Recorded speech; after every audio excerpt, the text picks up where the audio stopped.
that good?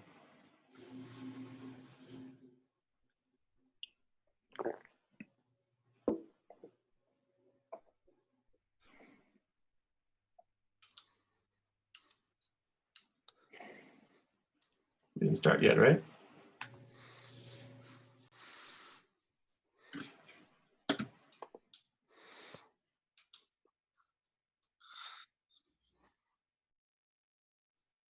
Oh, it's live. Okay, we're in. All right. Sorry about that, guys. I thought we were waiting for it to fade, and I missed that. Sorry about that silence, guys. We'll make up for it here. Welcome to the Daily Fantasy Pivot on rotocurve.com. Again, sorry about that awkward entrance. That's what we like to do. We like to open our show drinking water in silence together. But really what it is, I just want to bring up RotoCurve is a daily fantasy community. It's a platform just as much of a community where the goal is to help new DFS players and veteran DFS players become better players, build winning lineups, and really navigate the NBA, MLB, NFL. And today we're here for the NBA, of course. The NBA's back. We had that awful long break. I mean, I was playing some PGA. That's not bad, but NHL, I mean, it was pretty difficult to get over this 10 days, but we're back. With that in mind, you're going to notice that we mentioned some teaching points throughout the show. Define DFS terms. We pause for these kind of things. So for you DFS veterans, just hold tight. You know what usage rate means. You know what pace means. But sometimes we're going to take some time to explain the relevance of these things. So we're also, going to focus a ton on lineup picks and analysis throughout the show. So let's introduce today's team. In the square right to my bottom right or left, I don't know how to navigate that, would be Josh Scalacci. He's the president of operations for RotoCurve. He loves to say the word GOAT all the time. Always. He's the GOAT, the GOAT of saying GOAT. You can find him at Josh Scalacci on Twitter. We're also joined by Ricky Sanders, the lead content contributor at Fantasy Draft, and he contributes at RotoCurve, of course. He has a really nice lineup rotation kind of breakdown that he continues to do. It's a series that he runs here on RotoCurve. And with the trade deadline and all these kind of shifts going on, you can find that content. That's the kind of insightful, up-to-date kind of analysis that we can find on RotoCurve for free. Just make sure you sign up at rotocurve.com. Also, don't forget, we have a $500 free roll of DraftKings tonight. That's rotocurve.com/free roll. That's a good one to get into with this huge slate. So we also have Nick Menzio, an expert for Roto World. We can find I'm no expert. Nick he's pulling what I do. I've been with ESPN since 2007, and we're just we're pretending to be experts. It's wonderful. At Nick Menzio on Twitter, you can find me at _Jimmy McCormick. The actual Jimmy McCormick had tweeted once in 2010. It was great. But let's get started tonight with some injury updates. So any big injuries that you guys are concerned about, I'm going to run through the list and go through. It'll be a little bit, boring in the sense that I'm going to run through a list of injury updates just so everybody understands what we're looking at with this new slate. But any big injury news? What are the biggest injury, concerns that you have, Josh, going into the slate? The first thing I was looking at this morning is whether or not Jameer Nelson was going to play. And unfortunately, we got some news before the show, actually, that he was probable now. And, of course, with the trades that they made, it looks like there's going to be a lot of different guys play point guard tonight. And that's not exactly what I wanted to hear, because I was expecting Mudiay to get a ton of minutes at point guard in the fast-paced game. So that's definitely one we're watching. We're watching, especially, I think, DJ Augustine's also, like you said, going to make his debut. So it's a little bit muddier than we wanted for Mudiay, I suppose. Ricky, any injury news that you're really watching as we get closer to tip? I'm not incredibly concerned about it, but I think Dwayne Wade's the most fantasy relevant one. With Bosh and Whiteside out, he sees a huge uptick in usage, and I think he's pretty much going to be their whole offense, assuming he plays. So he's a guy that I'm going to for sure lock in if he plays, and if he doesn't, I think I'm going to for sure lock in Goran Dragic.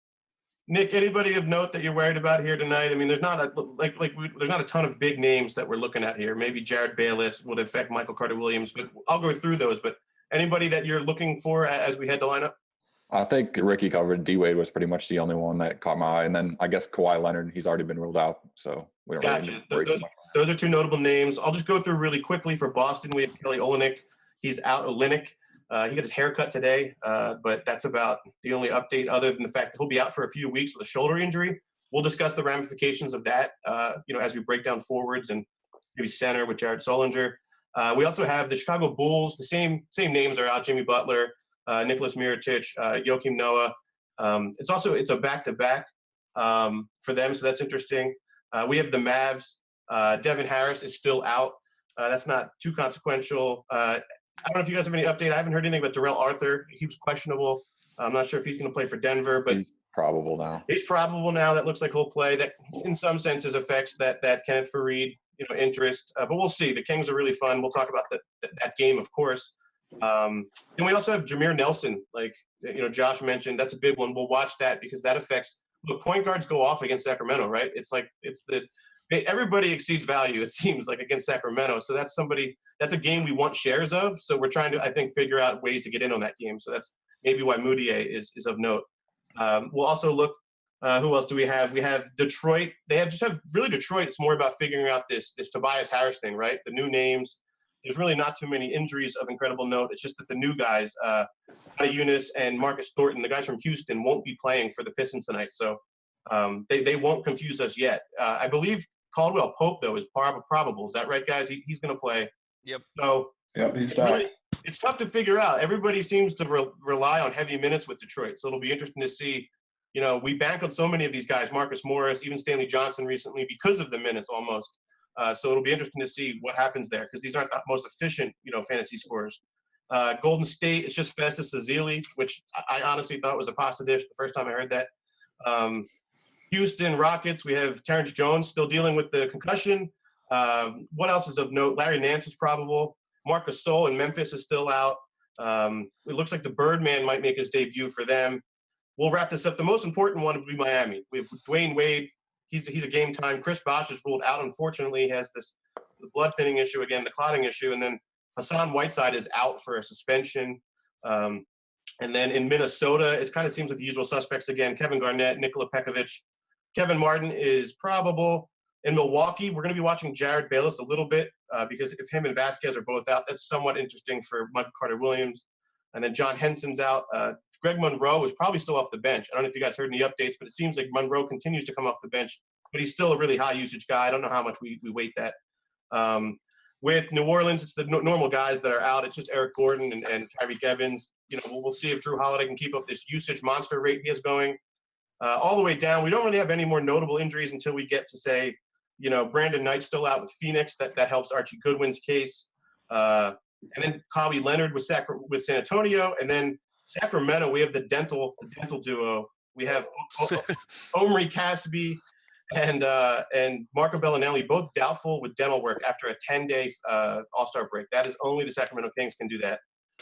So other than that, it looks like everything's pretty set for injuries.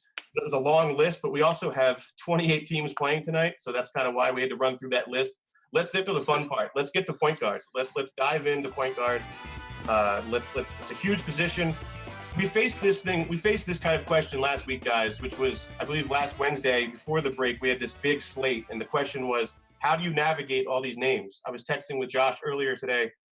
It was hard really to refine, right? It's hard to take this huge group of names and distill it down to a few important names. So Josh, at point guard, the most important marquee position, the usage position in the NBA, who are your guys at point guard that you're going to build around when there's 28 starting point guards tonight? Yeah, of course, that's a big thing to look at is all of the teams in a big slate. But for me, what I did today was I made sure that all of the players that I like checked all the boxes. I talked about it on a piece on RotoCurve about guys getting minutes and great roles, having high usages or assist rates, things of that nature, and being in a fast-paced game and a good matchup. So for me, if anybody in today's slate didn't check any of those boxes, I just kind of threw them off my sheet, especially for cash games. Because with all the opportunities and all the different games you choose from, there's really no need to take a huge risk. And with that being said, my top point guard tonight is Steph Curry, of course, against Damian Lillard, who is notorious for being one of the worst defenders in the NBA. Of course, Curry is very expensive, so you will have to find a punt or two. And if you don't necessarily want to pay up for him, I like moving down to Derrick Rose against the Toronto Raptors. He does have a really tough matchup, but the thing is with Rose, without Jimmy Butler, he's just a different player. He's averaging 20 points per game, 6 rebounds, 6 assists. He has a usage rate of 33%, which is really high, especially for a point guard that has the ball in his hands a lot of the time. And he's averaging 38 fantasy points per game without Butler this year. So considering his price is very manageable considering his production of late. He does have a tough matchup, but I think I'm going to overlook that especially in GPPs, simply because, like I just said, it doesn't check all the boxes. For tournaments, I think that's the one thing to kind of overlook tonight.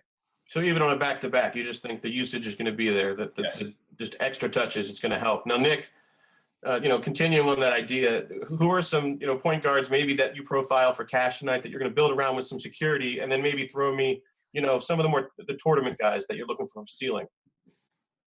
There's 3 guys for cash I'm building around.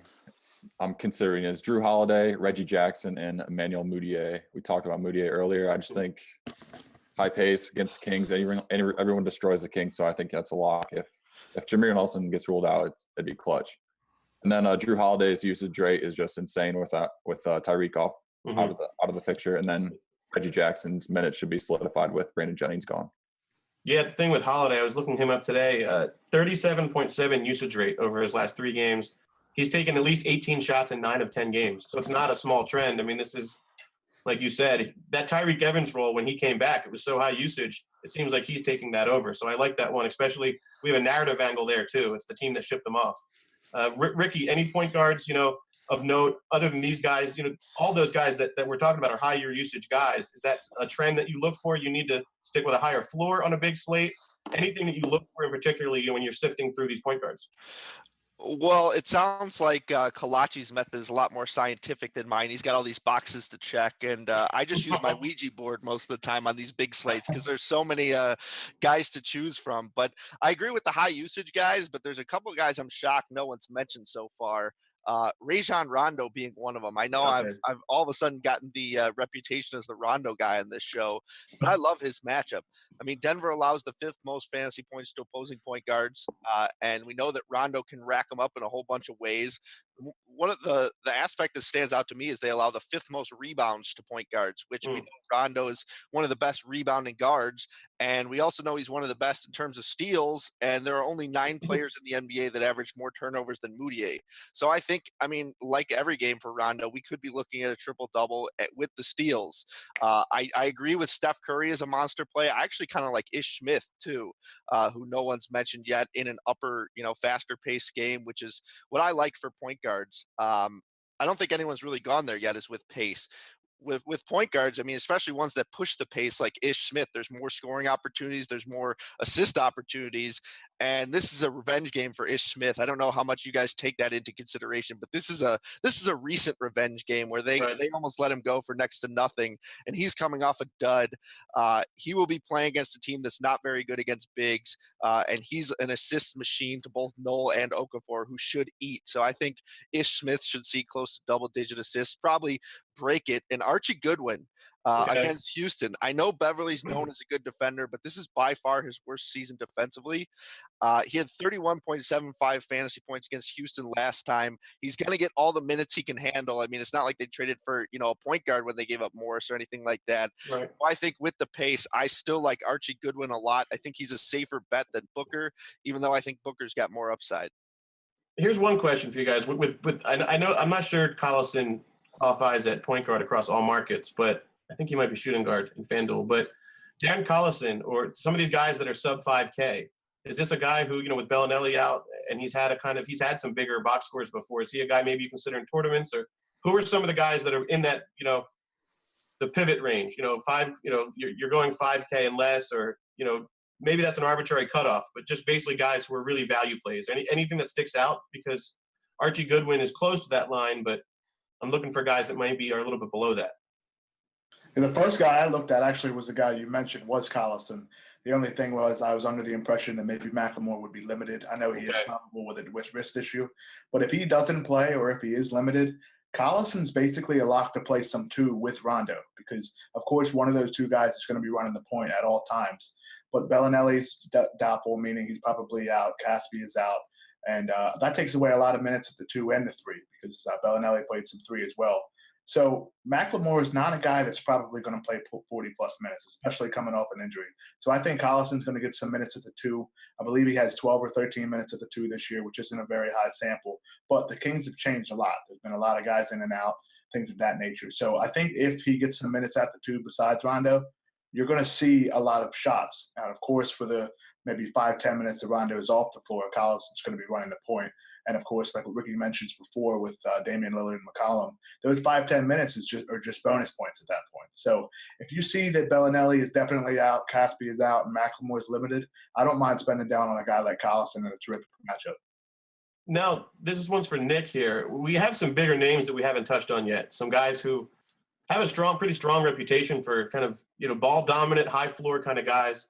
Kyle Lowry, John Wall.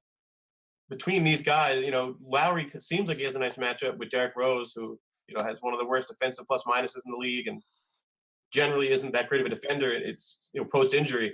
Is there any between Lowry or, even we haven't mentioned Russell Westbrook. Of course, these are guys that you have to really pay up for. Is there just too much value to really pay up for these higher name guys, or do you just stick with your value plays? Yeah, I really like those mid-range guys for cash, but in tournaments, I really like Damian Lillard tonight too. Just Okay. he's gonna have to carry the Warriors if they're gonna. I mean, not the Warriors, the Blazers if they're gonna stay in this against the Warriors. So I love Lillard for GPPs. And that line kind of seems reasonable. It doesn't look like we're facing a ton of blowouts tonight. But for example, Ricky, like we have a situation with, say, Los Angeles and San Antonio. It's a huge spread. Is on a huge night like this with all these options, does a game with that huge of a spread or some of those kind of, especially the later timing and the whole Popovich angle, does that make you kind of push away from a game like that, or could there be value there? Yeah, a back-to-back out of the break. I don't really feel like trusting, especially having trusted Kawhi Leonard last night. I don't really think there's a reason to give San Antonio a shot. Maybe some of the Lakers guys that you see playing in blowouts, maybe the Julius Randles of the world, who if they for some reason keep it close. But on this big of a slate, I don't think you want to go too value in terms of point guards. I don't think you want to dip too low. You don't want to use any of the mid-price guys. There are values elsewhere. I think you want to kind of stick to the mid-range or even above. If you can afford Curry, he's definitely a good bet. Nick just mentioned Lillard, who we didn't even say this, that he almost dropped 70 fantasy points earlier this year against the Golden State Warriors. I think if you're going lower, I mean, we mentioned Dragic, especially if Wade's out, and Norris Cole's been playing 30 minutes in what I consider to be a pretty darn good matchup. But otherwise, I'd hammer those mid-range guys, those Reggie Jacksons, those Drew Holidays, those guys in that range. I don't think you want to go too cheap. Point guard's too important. So you don't want to get too cute and maybe chase a matchup like somebody that's not good, like Patrick Beverly, and just hope that he goes off. You need more than that on a night like tonight. Yeah, not in this slate. And I mean, sometimes you can do it on DraftKings, on FanDuel. Definitely not tonight. But again, in this slate, I'm not even going with Beverly. I think there's too many guys. I mean, Archie Goodwin's not that much more, and I think he's got much more upside. So one of the things that I think that a lot of us use to determine and filter out, strong plays is pace and point totals. And there's something, that Josh helps, curate. It's this game theory page that we have on rotocurve.com. It's just rotocurve.com/NBA, dash game theory. And what's really helpful is it identifies the most, the best games of the night in terms of pace and point totals. So it helps sift through that. So you don't have to really, combine all those metrics together. I think that's helpful. And the games we're talking about, just to bring it up, Denver, Sacramento, Detroit, Washington, Golden State, Portland, Houston, Phoenix. It's not a coincidence that the games that we're talking about, the players we're talking about, are in these really great pace and point totals. So it's just another tool you can use at RotoCurve. That's free. Just sign up at rotocurve.com. Let's head over to shooting guard, guys. If you're comfortable moving over, we can always, I think, touch on point guard again if we missed anybody, but I think we did a pretty good job there. Shooting guard, let's start with you, Ricky. You seem like more than Josh maybe is more willing to take on scorers, on guys who maybe have a little bit more of a scoring, flash to them. I'm not sure if that's the case. But I know Josh basically hates guys who are completely variant on scoring. I can't blame him. Shooting guard, though, kind of has that nature as a position, right? It's not nearly the same position as point guard. These guys have more variance to them. With that said, a big slate, a weird position. How are you navigating shooting guard? Well, I don't know if we've mentioned it yet, but I've been kind of dealing with the flu for the last 24 hours, so I've been sick. Flu game tonight, everybody. Yeah, but Josh Kalachi is going to think that the flu infected my brain with some of these picks, because at shooting guard tonight, I'm willing to go a little bit risky in order to fit some other spots. I mean, we mentioned Wade. I think we're probably all on board with Wade if he plays. In fact, I think if he plays, he's my probably number one overall play. I think it's going to be the Miami Dwayne Wades tonight if he suits up. He's going to have to step it up everywhere, rebounds, assists, scoring. So you're looking at a monster game from Wade if he plays. I know Batum's one of Kalachi's guys, so I won't even go there. But I think you can look at some of the Minnesota guys against Memphis. And, Memphis isn't typically known as a team that you want to go against defensively, but they lose their big rim protector in Marc Gasol, and I don't think they're nearly as good defensively without him. I mean, their men in the middle are very average. Conley's good, but I don't think that's going to affect guys like Andrew Wiggins, who should be able to score, upwards of 20 points. He's kind of a points-only guy. On a night like tonight, there's not that much at the shooting guard position, honestly, even with this gigantic slate. And Levine off the bench, who I wrote about in the rotations article, is really the guy off the bench. I know we've mentioned Muhammad a few times, but when you look at the minutes, Levine's outplayed him in each of the last 9 games in terms of minutes. So he's really catapulted him in terms of the depth chart. Oladipo's kind of one that's GPP only. Skiles is really annoying with him, and they just acquired Jennings and other guys who could take some of his minutes. So I don't feel great about him. DeRozan's the other guy who I think you can spend up for. The Bulls are pretty miserable without Butler, but here's the guy who Kalachi's going to laugh at me for, and that's Vince Carter at minimum price. $3,000. Yeah. Yeah, because they He's got 107. He's very, very old. He's very, very mediocre. He was traded for Antoine Jameson on draft day. Yeah, well, that was probably the same year he jumped over a guy in the Olympics, but still, Frederick Weiss, yeah. We're looking at no Courtney Lee, no Jeff Green, no Marc Gasol. I don't know if you've seen an update on PJ Harrison, but he's unsure to play. And in his last game, he played 20 minutes and scored 19.25 fantasy points, which is 6.4 times value on DraftKings. So, I mean, for a minimum price, if we can get 20 minutes off him on a team that needs his offense right now, which is kind of funny to say, I think you get at least 5 times value, even though he's very unexciting and you don't really want to roster him. I think there is some value to Vince Carter tonight. Well, maybe he can, maybe 1999 can come back. It'll be nice. But let's talk with regards to shooting guard Nick. We covered a lot of the guys that seem like they're kind of the leading scorers on the team, the high drive guys. Are there any values that you're looking at? I mean, some guys, for example, that just stick out to me a little bit based on role. Maybe Evan Fournier, just because, Tobias Harris is gone. I don't know. The price looks right. Devin Booker has this great matchup. I mean, is there anybody, not even within those guys, but is there anybody beyond the names that Ricky's mentioned that, you're building around at shooting guard? Because it's kind of a fickle position for most people. I think James Harden's the guy I'm paying up for tonight, honestly. Okay. The beard. So I love that matchup for him. Suns are terrible against guards. I mean, fast-paced game. I'm going with Harden. Scarce position. I'm just going to take the lock at that position and roll with it. And then Devin Booker, I think, is going to be a milder lock at shooting guard. I think Earl Watson just said, if I'm reading on Roto-World right now, Devin Booker is expected to be the Suns' main scorer now. So he'll be the new Markieff. Okay. Markieff out. So I think he's going to be a really popular play tonight after seeing that. And then for tournaments, I like Will Barton a lot. Gary Harris. I just want to have some exposure to those Nuggets players. Then Gerald Green, if Dwayne Wade for some reason gets ruled out, would be a nice punt play. Right. He might even be in play even with Wade. He might still see minutes, right? Now, Josh, we've covered a good amount of guys here. Is there anybody that we're missing, or anybody that's even just seems like a great value at shooting guard? Since sometimes we're looking to actually, unless you're doing Harden or some of these pay up guys, it seems like you're going to want to save. Yeah, I think Booker's still too cheap on a lot of sites. As Nick mentioned, he is going to be the main source of offense for the Suns. He can really shoot. We saw that in the All-Star weekend. And the thing about Houston, their matchup is they can't play defense when they try. And we all know James Harden isn't necessarily the guy that has defense written for his name at all. He's just kind of a guy that kind of parts his shoes on one side of the ball. James Harden. There's no D in there, right? Pretty much. Yeah, so I don't like anybody necessarily cheaper than him because I'm with Nick. I think I'm going to be spending up for James Harden. He's the top player on our DVP matchup tool, which you can find over at rotocurve.com. It's one of the fastest-paced games of the night. And I think between two teams that really don't play defense, I still think that over-under could still be a little bit too low. If this is a close game, it could end up being a 230, 240-point game. That's definitely something you want exposure to. For the best player at a very scarce position, I think he's the guy I'm going to be paying up for tonight at any spot. So with all the mid-tier value in other spots, you can still afford one stud, especially on FanDuel. That's where I'm going to be targeting, and James Harden, the shooting guard. That makes sense. It seems like he's one of the more bankable guys to get you over 50 fantasy points here, particularly for cash. That looks like it makes sense.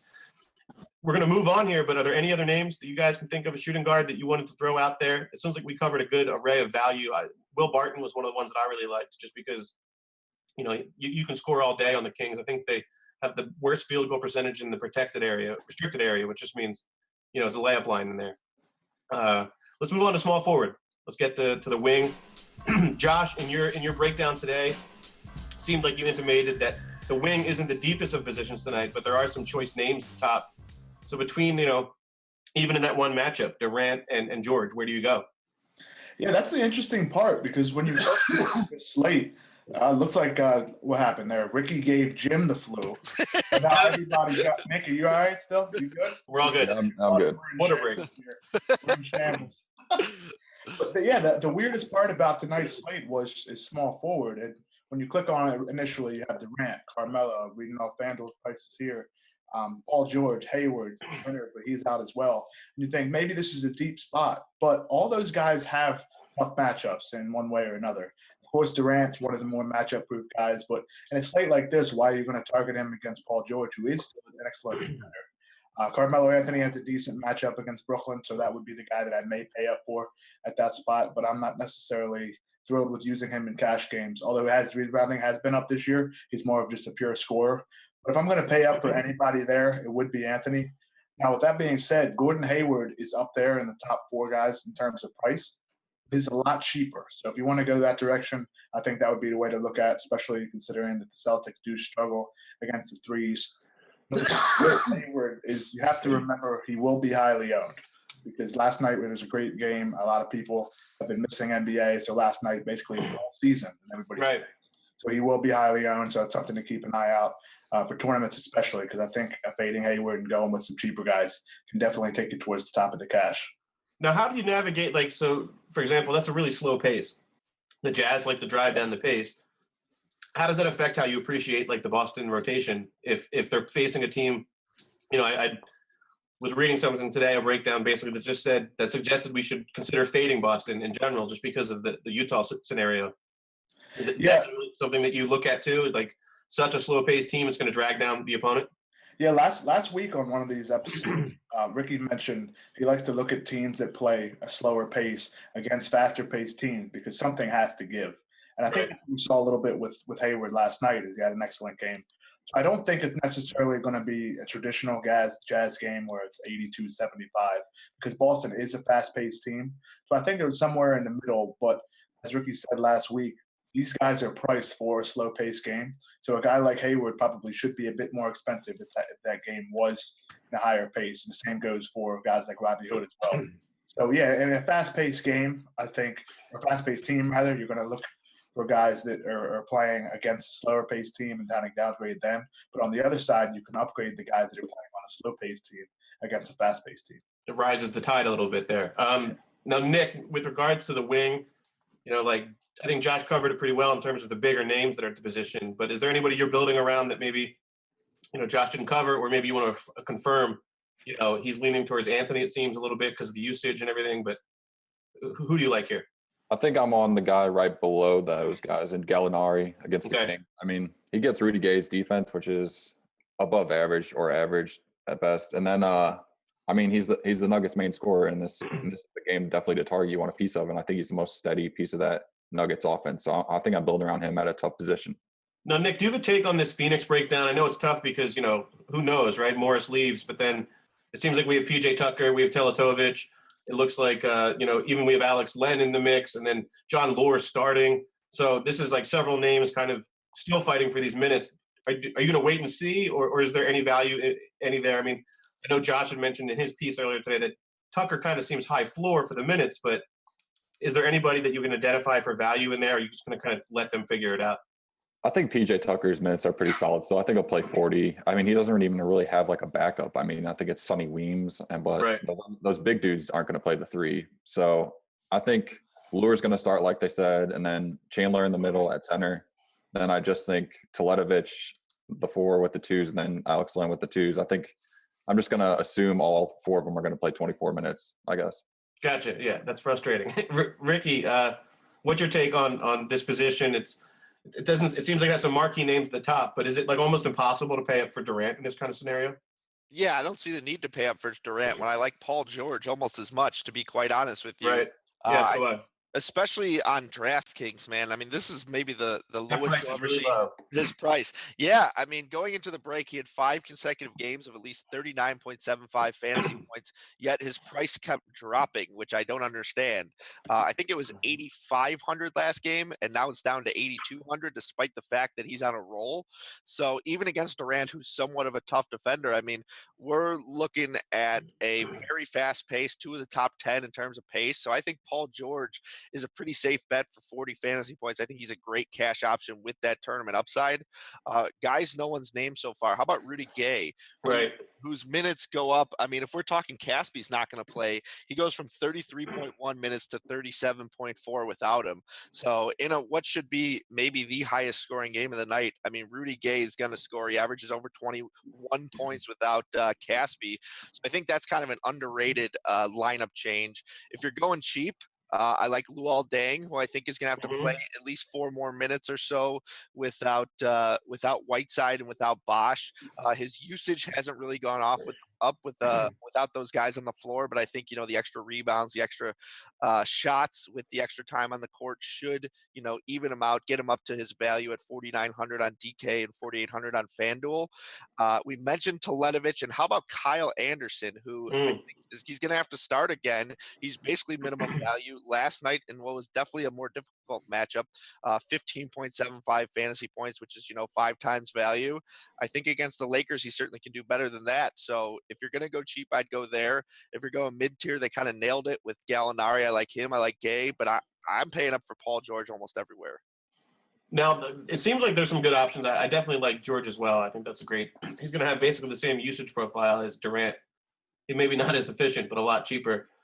Here's a guy that, it doesn't seem like many people are on yet. We mentioned Gordon Hayward. But is there anything that we can figure out in Atlanta? I mean, Kent Bazemore, there's no interest there, I guess. It's easy to fade that game, I guess, with the low point total and the low pace. I mean, I guess I'm looking for more values. Is there anything in Memphis to look for? There's nothing, right? Tony Allen. Let me speak to a few of those points. First of all, I wanted to comment on Hayward, and I just kind of forgot that I think this is actually an awful matchup for him. And 2 of the last 3 against Boston have been duds.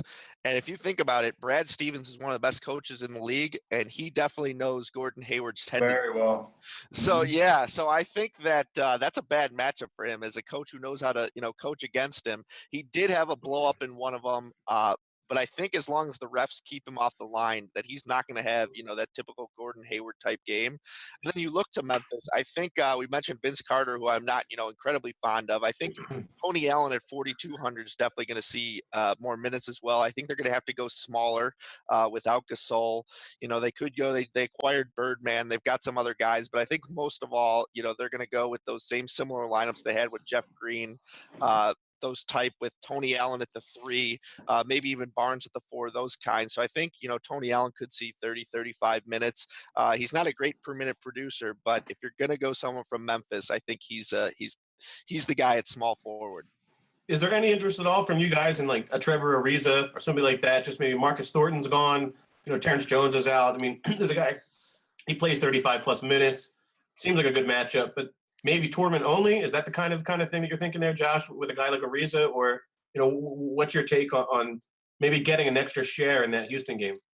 Yeah, I actually like Ariza as one of my mid-range options for cash games. And I think he's going to end up being a pivot tonight because the guy that's been on fire actually is Marcus Morris. And a lot of people will let recency bias affect them. But you have to remember in terms of Morris, they just acquired another forward in Tobias Harris, who's expected to play a lot of minutes off the bench. I could play at the 4. But Kentavious Caldwell-Pope is back as well. And if you look at Marcus Morris's success in terms of fantasy points, it came with KCP, who was off the floor.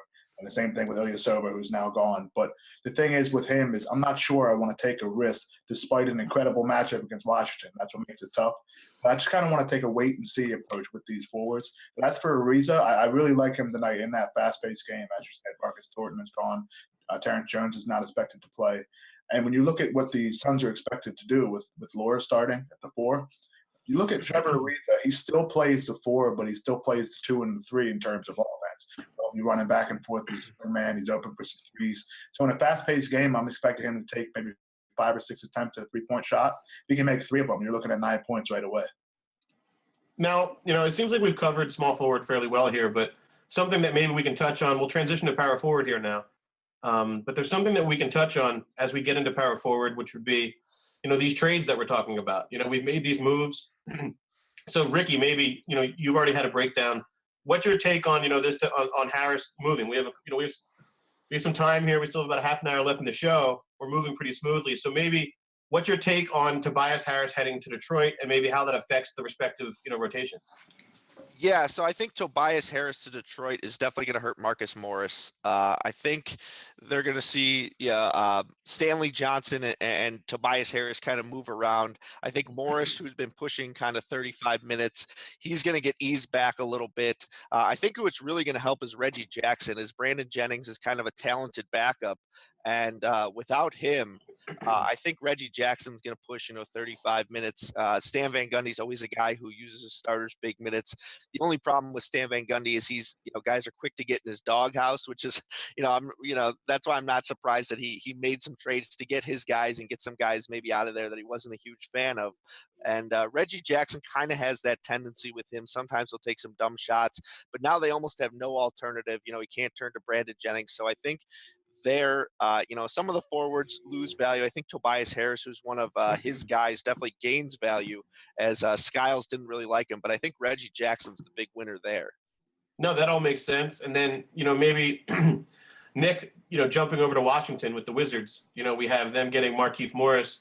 That's also kind of seems like a little bit kind of muddy and murky just because we have Otto Porter and other guys there. But it seems like there's minutes there for him. Do you think pretty soon we can start reinvesting in Morris? Because right now it seems like his Phoenix usage is baked into his price, which kind of makes him difficult to roster right now. Yeah, I still think he was a little underpriced on FanDuel for his production, but the Wizards badly needed a stretch four. I mean, John Wall was calling for it before the break, and getting Dudley off the floor a little bit more is better for them. Nene can't hold up; he's too old, and they've been playing Otto Porter at the 4 a little bit, so they can move him back to the 3. I think it's a perfect fit. I love that fit for the Wizards. Yeah, that move seems like it does make sense. Maybe it can't save this season for them in the real sense of, but it does seem like it's going to help stretch that floor a little bit. They lack shooters. So let's move on to power forward, if you guys want. Let's move on and touch on this market that has, again, premier names. I mean, and we again have the conversation that DeMarcus Boogie Cousins is a power forward on DraftKings and a center on FanDuel. This certainly affects his value at each market. It's a pretty deep night at power forward as far as I see it. Do you agree, Ricky? Are there some key building blocks that you see? I mean, I know he's an easy fade, but for me, it's hard to imagine that Anthony Davis doesn't meet costs in Philly, but against Philly. But anybody who are you building around? Basically, we have some really big names. So let's get into it. Yeah, I think if you're spending up, that's the guy I'm spending up on. Even on DraftKings, I mean, $1,300 discount from DeMarcus Cousins to him. Right. I'd rather have Davis and that money to spend. I think they could produce similar point totals tonight. You never wanted to count out Boogie for the biggest the biggest point total at the position, but I think Davis can certainly push him against a team, especially when they go small and the Sixers go with just Jahlil Okafor. I think there should be a bunch of blocks, steals, all that kind of stuff for Davis, along with his 20 and 10 double-double. So I really, really like him tonight, but I think it's a night where you don't necessarily need to spend up. And I think everyone's value play of the night is going to be Amari Stoudemire without Bosh and Whiteside. He was kind of limited before the break, but you give a guy a week off, and now you give him almost no choice but to play big minutes unless you're committing to Udonis Haslem or one of the guys on the bench who I don't think they want to use a whole lot. You're looking at a lot of Amari Stoudemire, and without Bosh and Whiteside, he's over 1 fantasy point per minute. So you really only need at his $4,200 price in the 20 minutes he's crushing value, and 3.2 percentage point boost in usage without Bosh, and that's not even including Whiteside. So I think Amari is going to be a bigger part of their offense, but I also think the most popular play is going to be Zach Randolph yet again without Marc Gasol. If you're looking at a Memphis player in one of the slower paced games, we've kind of hit on the faster paced ones. I mean, Randolph's your guy. His usage without Gasol 28.6%. I mean, that would rank him in the top 20 in the NBA in usage if over the full season. So you got to love Zach Randolph, who could get back to his 20 and 10 ways. But other guys I like, I mean, that same game as Anthony Davis. How about Ryan Anderson? Right. Off the bench. Really cheap on DraftKings. Right. I mean, this is a game where he's going to need to score. This could be a shootout. I don't think Amaris Sheik is going to be needed a whole lot.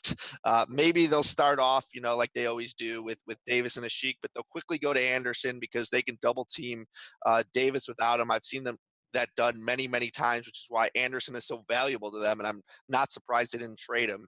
But I think he's a great GPP play, no reason to use him in cash.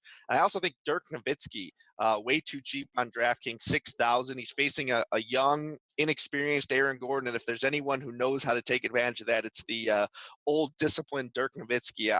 Those are the guys I like at the position.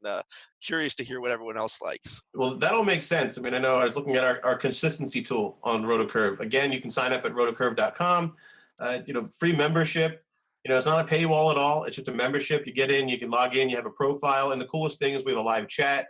Really helps, especially before a lineup. If you have a couple guys you're picking between, our community can help you, filter that stuff out. But also our consistency tool, Dirk Nowitzki rates really well. I believe he was atop our consistency tool today. It's just a guy who meets cost a lot. He might not impress you with the incredible ceiling, but I agree with Ricky. There's a guy who can pretty easily meet cost tonight, I think, against an inexperienced front court.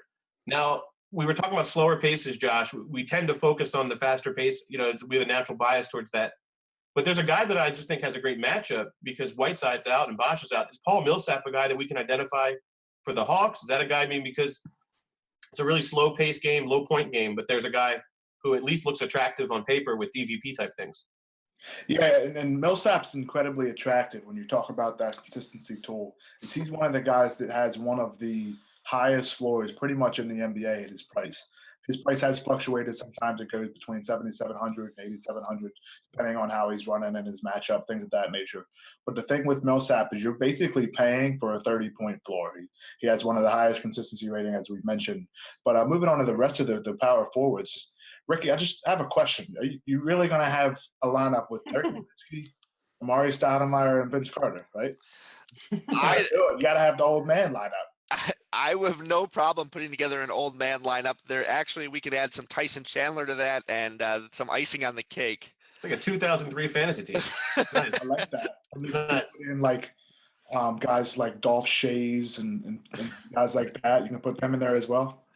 Yeah. I'm going to do the all old man lineup and see if we can't come up with 300 fantasy points some way, shape, or form. Got to get bonus for that, I think, somewhere. I might be on the Well, I don't think we can. I don't think we can roster Moses Malone or any of these guys anymore. But I think what we can do is see if Nick has any more picks at power forward. It's a name-laden kind of position at the top. It seems like there's a lot of big names. But who are some values that you like? That maybe don't stand out with as much name appeal. I like Teletovic a lot for the Suns. I think he's going to provide offense for that second unit, and they're going to need offense against the Rockets. So I think that's going to be a high-paced game. I love Teletovic if you're looking for a punt play at the position. And then I don't know if this is really a value play, but Kenneth Faried is really catching my eye in that Kings Nuggets game. I just love him as a player. He's super inconsistent, but for tournaments, I think his ceiling is insanely high. And I think they're going to run with that in that game. I think they're going to play smaller. So I think it fits Faried pretty well. Speaking of high ceilings, or at least needing high ceilings, we have Aaron Gordon.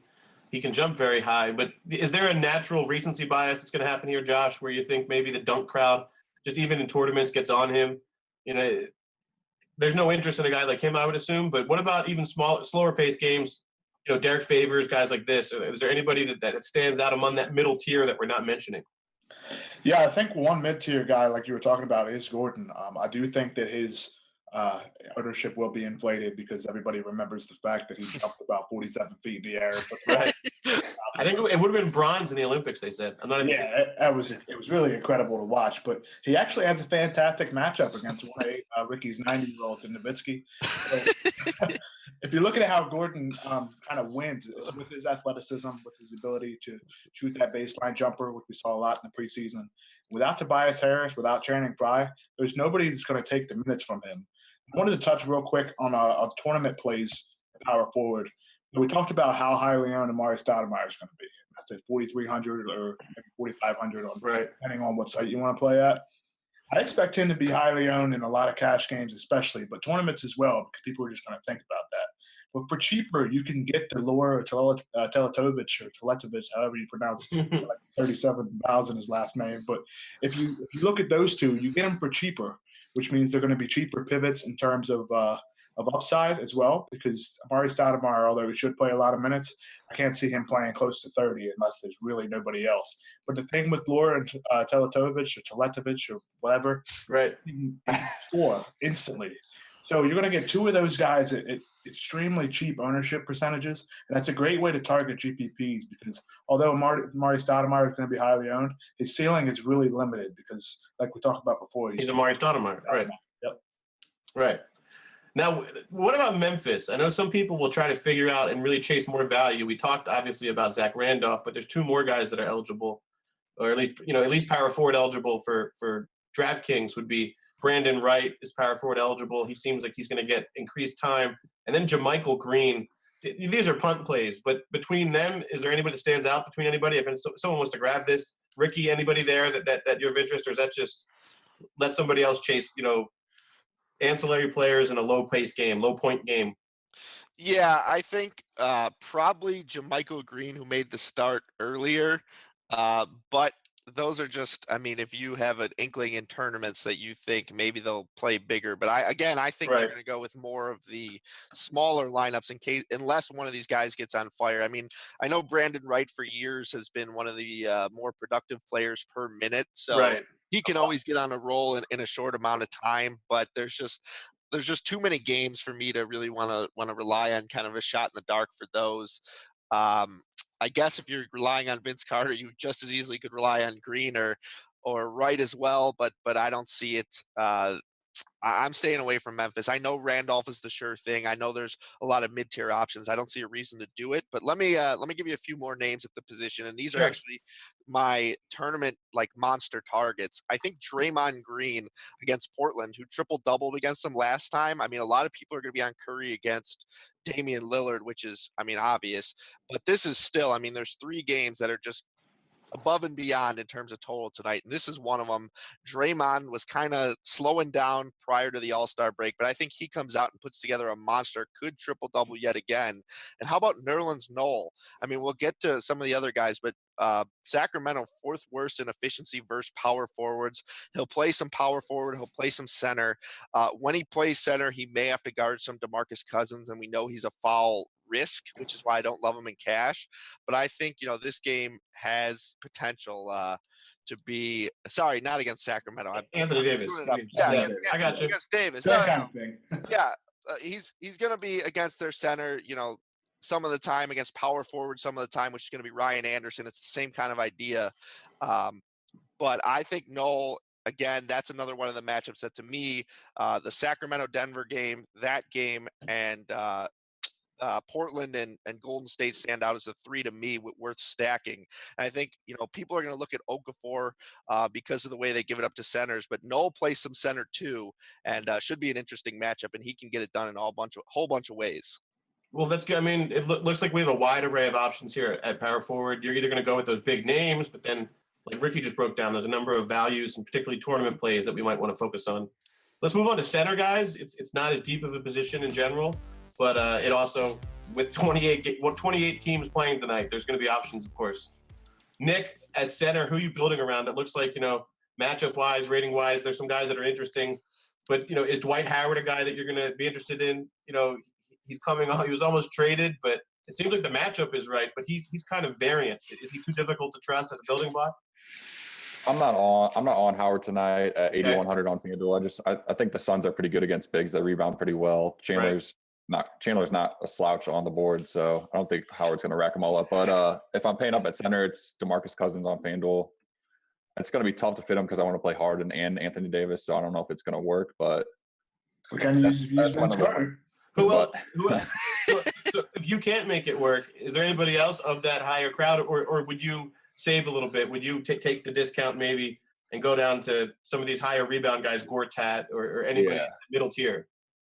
I think Gortat is one of my favorites in the mid-range. And then Zaza Pachulia against the Magic is another guy. He's super consistent like Gortat. He's just like a cheaper Gortat with a lower ceiling. So yeah, I love those two guys. Yeah, but Pachulia is really nice. He's second in the league behind DeAndre Jordan in rebounding chances per game. One of those player tracking things that the Sport VU thing offers us, which is nice. The NBA has the best tracking software. It's pretty impressive. If you guys ever, of course, RotoCurve's, tools are all free. It also helps to check out the NBA's own database. It's really helpful for defensive metrics, especially. Now, Ricky, at the pivot, at the 5, who are you looking at? Let's assume that say Boogie's not on the market. Let's just say you're in DraftKings. Like, who are the guys you're building around at center? Well, I'm not paying for Boogie on DraftKings regardless Anyway, of where right. he qualifies. But since I just screwed it up, let's go back to that Pelicans Philly game. And I like Jahlil Okafor because Okay. he is going to be the guy that starts against Amara Sheik. And they've been giving up the second most fantasy points to opposing centers. So he's going to have the first shot. And when you look at that Philadelphia rotation, what they'll do is somewhat similar to the Pelicans. They'll start out for the first 6 minutes with Okafor and Noel next to each other. Then Noel will sub out, and they'll have Okafor playing center by himself. And I think that's the time that he could take advantage, playing center, maybe against Anthony Davis, who's smaller than him, to take advantage. And then Noel will sub in. He'll have some time to play center, maybe against a Jinsa. So you got to love the matchup for both of them. We know Ish Smith's going to give it to Noel. I think both of these guys, you could pair them together in tournaments. I actually think they both have a fair amount of upside. But besides them, I like Brook Lopez against his brother. I know Robin Lopez started to play some pretty good defense, but I'm looking at, fantasy draft and DraftKings here. Basically, if he goes for his average, we're talking about almost 3 times value on fantasy draft and 6 times on DraftKings. But over the last, 6 games, he's been averaging almost 40 fantasy points. So, I mean, this is a guy who's been a monster. And over his career, he's scored at least 32 fantasy points against Robin each game. So he gets amped up to play his brother. I don't know how much you know about it, but they don't talk to each other before the games, kind of like Kalachi and my relationship on this podcast. Like 24 hours a day. Yeah. Exactly. So we have a Brook Lopez, Robin Lopez type relationship. He's the one with the crazy hair here. But I got to add to my age, Pau Gasol. We're still going with the 35-plus-year-olds, but we've mentioned this before on this pod that Rose and Gasol really get most of the usage. You guys mentioned Howard and Pachulia, and then Alex Len. I'm not happy to see he's coming off the bench, but I still think he has a lot of value. Last time against Houston, he outscored Tyson Chandler in terms of fantasy points 41-18. So that wasn't that long ago. I think Len without Markieff Morris has quite a bit of upside at only 4,700 on DraftKings. Now, Josh, I have a few questions for you regarding centers, particularly we'll start off with the Bucks here. We have this weird experiment going on where Greg Monroe continues to come off the bench. John Henson's ruled out. So Monroe still, even when he comes off the bench, puts up like a 30 usage rate and gets his normal share. Do you let that throw you off at all, the starting thing? And with regards to the matchup with Charlotte, how do you evaluate, pricing him tonight? Well, a guy like Monroe, and we talked about it before with Will Barton as well, is these guys are guys that play starter minutes, but they always go under-owned simply because they're coming off the bench. I mean, if you watch the game, Miles Plumlee will be out there for 4 minutes. He'll trip over himself a couple times, get a couple fouls, and all of a sudden Greg Monroe's in there right away. He's going to play 34 minutes or more. He still has that excellent rebound upside. The thing against Charlotte is they have been massively undersized. Al Jefferson, or I like to call him Big Sweat. If you've seen him play one time, you know exactly why I'm talking about that. But he's back tonight, so Monroe's going to have to deal with that. Al Jefferson is a good scorer, but I don't expect him to start or play 20 minutes, so that's not going to throw me off a guy like Monroe. I do think he will be lower owned because guys at his salary, like Dwight Howard, Andre Drummond's a little bit more, and of course Karl Anthony Towns about $1,000 more, all have bigger upside. So a guy like Monroe off the bench, I bet you can get him at less than probably 7 or 8% ownership. So yeah, there's a strategy for you on a big night. You also want to pay attention, obviously, to ownership, and how much does that influence how you invest, Nick? I mean, I know if you're doing 50-50s, it still has a bearing on ownership and stuff like that, because you don't want to completely chase all the chalk guys. How do you navigate that? How do you navigate ownership and kind of reading ownership as you head into a slate? Yeah, you guys cut out a little bit on me there in the middle when Josh was talking. I don't know if you guys can even hear me. The video is kind of messed up on my computer. Okay, yeah, I can see that a little bit. You know what? Maybe what we can do is we can jump in if we can. I do see the videos paused a little bit. Hopefully people can still hear us.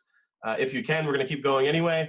What we can do is, Josh, I want to get into your bold calls. But before I do that, let me just remind everybody to sign up at rotocurve.com for free. And make sure we have a $500 free roll tonight. And it's rotocurve.com/free roll. That's at DraftKings. It's a $500 free roll. Make sure to get in that because it's a huge slate, and it's just happy to have the NBA back here. Now, Josh, who's your bold call? What's your bold call for tonight? All right, this is going to shock people because I know this is something that maybe Ricky would say, but this guy isn't 400 years old, so I'm going to throw it out there. But I'm going to go with McBob, Josh McRoberts, double-double tonight. Done it since he was about 10 years old, but I think it does happen tonight because Amari Stoudemire, I don't think he played that many minutes. Whiteside suspended. Bosh isn't playing, unfortunately, with the issues he's dealing with. So I think Josh McRoberts off the bench, 18 to 23 minutes and a double-double. I'm going to have him in one of my GPP lineups. There you go. I'll start with mine, just we'll get it out of the way. I'll say that Drew Holiday is a top 3 point guard tonight across all fantasy formats. He's going to have a huge night.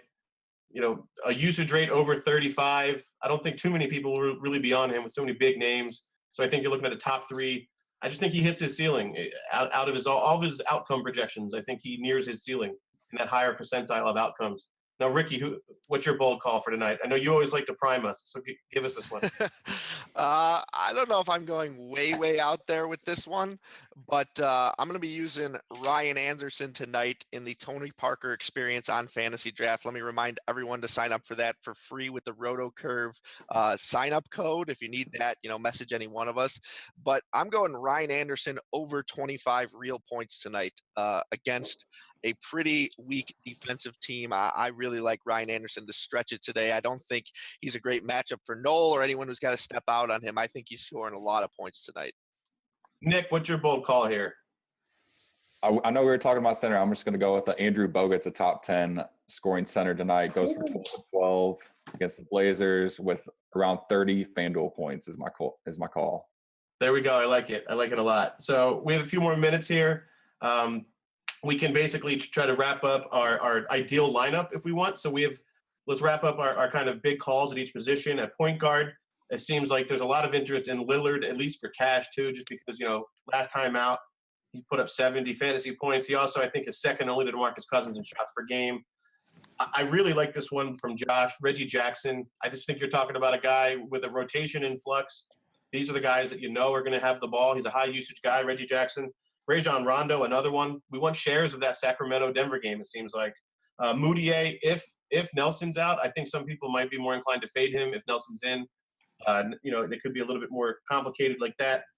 Ricky was a big fan of Archie Goodwin. I have to agree. Houston is still a soft matchup. I don't think you should run away from that because of Beverly. Shooting guard, Dwayne Wade is a top 5 usage rate guy. Even if we're going back with Ricky to his 2005 NBA 2K game, it still works. I like Dwayne Wade. I'm not sure about the Vince Carter call, but I do like Dwayne Wade. If we have a flux capacitor, we can go and get Dwayne Wade.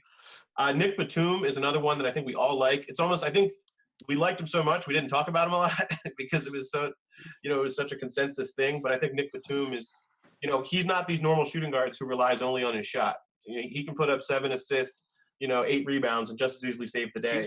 He's officially been moved to shooting guard on DraftKings. Exactly. I think this is the first makes everywhere now. That's a nice one, yeah. And then I think also another eligibility shift was, now Archie Goodwin's a point guard across the markets as well. So it's nice there's some uniformity. If they can just figure out the Boogie Cousins thing, would be great. Will Barton is a value that a lot of people like. He didn't wow in the dunk contest, but he certainly has some value tonight. I completely agree with Nick. We want to try to find angles to get into this game tonight. This Denver Sacramento game. I think Will Barton's one of the more reasonable ways to get into that game. Also at small forward, sticking with that game, Nick led off with Gally. I think Danilo Gallinari is also a guy who I think right there another guy. He's right similarly priced to Rudy Gay, who stands to benefit from dental work for Sacramento. It looks like Omri Caspi and Marco Bellinelli. I don't know what they did, but they got like a tandem root canal. And then we have Carmelo Anthony, who Josh seems to like. I don't think he was as consensus of a pick, but, career high assist rate. The floor is a little higher with him now. He's not as scoring dependent anymore either. Kyle Anderson for the Spurs. Talk about a nice punt play. Really going deep there, especially with Kawhi Leonard out. At power forward, and Anthony Davis, of course. Amari Stoudemire seems like he'll be highly owned with Haas Whiteside and Chris Bosh both out. Zach Randolph is everybody's favorite guy named Zach, I suppose, in the NBA, besides Levine. Teletovic, Televatovic, whatever you want to say. I think it's Teletovic. We're going to play TV. We'll just go with that. TV. He's a shooter. He was talked about in trade rumors, but he stuck around. That's a guy that Nick likes. I have to agree. I think the Suns are going to need offense, from somewhere besides just Booker in the backcourt, besides Booker and Goodwin. At center, it looks like I like Marcin Gortat. I think a couple of others do as well. Little fast-paced game with Detroit, and even though Andre Drummond, has flashy numbers, there's actually not a ton of rim protection with Detroit. And then we like Brolo. We like Brooke Lopez, it seems, facing Rolo, his brother. Ja Okafor, which, hey, go for it. He's facing Osik. And then Zaza Pachulia has a really high rebounding rate. Greg Monroe, even though he's somewhat in the doghouse, I don't know, he is still getting high usage, high minutes. Anybody else, guys, that tonight that you want to make note of? We have maybe one more minute. Any notes? Just pick up Ricky's head-to-head if he plays Vince Carter. That's all. There you go. Go after the guy playing Vince Carter and the 2002 All-Star team. But thank you, guys. Make sure to, again, check out that free roll. It's rotocurve.com/free roll. Thank you so much. If this video is paused and you see our faces just making the same moves over and over, forgive us. We'll get back to you next week. We're back on Monday. We're Monday, Wednesday, Friday at 5 to 6. Again, make sure to sign up at rotocurve.com. Thank you so much, everybody. Good luck tonight, and jump in the chat on rotocurve.com before the lineups.